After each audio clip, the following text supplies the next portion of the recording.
Right now, it feels like you are simply looking at the world. You open your eyes, and a perfectly continuous, high-definition video of reality flows right in. But this diagram of the human eye shows where that feed has a major physical defect. Inside each eye, exactly where the optic nerve leaves the retina, is a specific spot with 0 light-detecting cells, a literal hole in your vision. Yet, you never see black voids. Instead, your visual cortex actively samples the surrounding colors and simply paints over the gap. It edits the missing pieces so smoothly and so constantly that you experience a complete, unbroken picture of a room that you are actually only seeing part of. One of the most reliable, everyday features of your waking life is quite literally a tiny, continuous hallucination. We usually associate seeing or hearing things that aren't there with a severe medical problem, a glitch in a sick system. Yet creating things out of thin air is exactly what a perfectly healthy brain is forced to do every second, just to keep you functioning. Think about walking down a busy city block. Flashing neon signs, honking cars in traffic, thousands of overlapping conversations, the physical feeling of wind. It is a massive, crushing wave of incoming sensory data. To stop you from being paralyzed by the noise, your nervous system aggressively filters most of that raw data out and proactively fills the gaps by guessing what should happen next. That is why you occasionally feel your phone vibrate in your pocket when it never actually did, or hear someone call your name across a loud, crowded room when no one spoke. Those aren't mistakes. They are the highly sensitive byproducts of a machine successfully turning pure chaos into a stable, navigable environment. Your brain spends its entire existence locked inside a pitch-black skull. It has to figure out what is happening on the outside using nothing but a barrage of electrical pulses. If early humans waited to process every single one of those pulses to build a 100% accurate picture before reacting to a rustling bush, the delay would have been fatal. This flowchart shows the evolutionary shortcut that kept us alive. Scientists call it controlled prediction. Instead of receiving data and then acting, the brain jumps straight to a prediction of what is most likely out there and starts reacting immediately. The actual signals arriving from the eyes and ears are mostly used to confirm that initial guess, or, if the guess is wrong, force a rapid, real-time update to the model. Look at this image. You immediately see a startlingly clear face in the grill. Your visual system is so hyper-tuned to identify expressions and visual threats that it projects them right onto random geometry. Evolution made a very specific trade. The penalty for a false positive, seeing a face in a bumper or a predator in the shadows, is 0. But the penalty for a false negative is your life. Your perception did not evolve to be a perfectly accurate mirror of reality.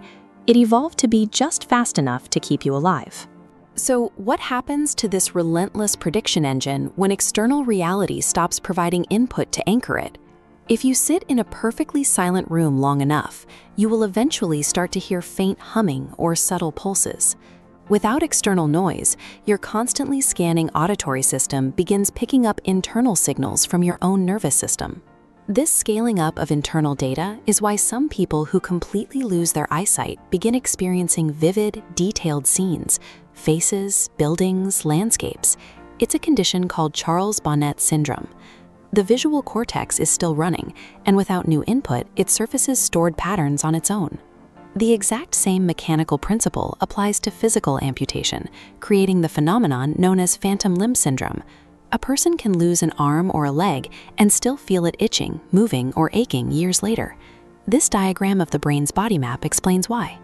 The physical limb is gone, but the internal blueprint of that limb inside the brain remains completely intact and active.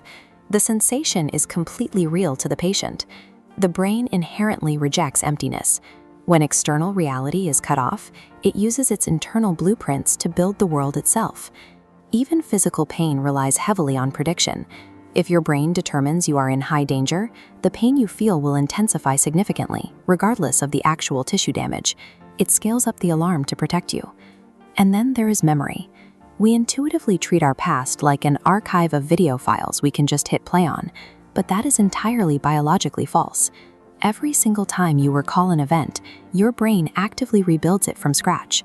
As it assembles the details, those pieces are heavily influenced by your current emotions, your expectations, and anything you've experienced since the event occurred. This is the biological reason two completely honest people can witness the exact same car crash and remember the sequence of events entirely differently.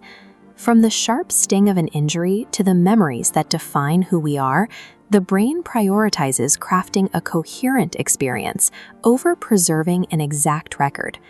Every optical illusion, every phantom vibration, every reconstructed memory points to one definitive truth. We do not passively receive reality. You are operating a survival engine. It constantly ranks chaotic probabilities, fills in gaps, and constructs a highly useful model of the world fractions of a second before reality actually arrives. Because looking around a room feels completely effortless, it is incredibly easy to take it for granted and assume the world is just washing over you exactly as it is. But the simple act of sitting still and listening to the sounds around you is the result of millions of rapid-fire hidden biological decisions, all determining what deserves to become your conscious experience. Once you recognize the constant, invisible construction required to simply exist, even the quietest, most ordinary moments of your life reveal themselves to be absolute biological masterpieces.